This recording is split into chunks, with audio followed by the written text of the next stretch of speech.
You ask Tiger to solve. This deals with linear equations with one unknown.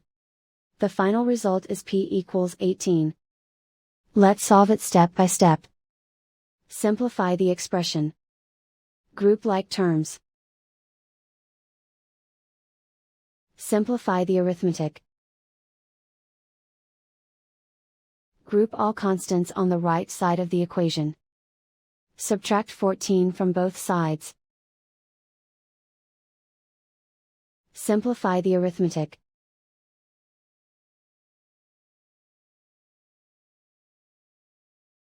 Convert the p into a positive number.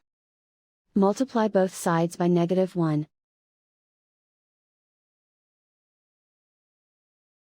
Remove the ones. Simplify the arithmetic.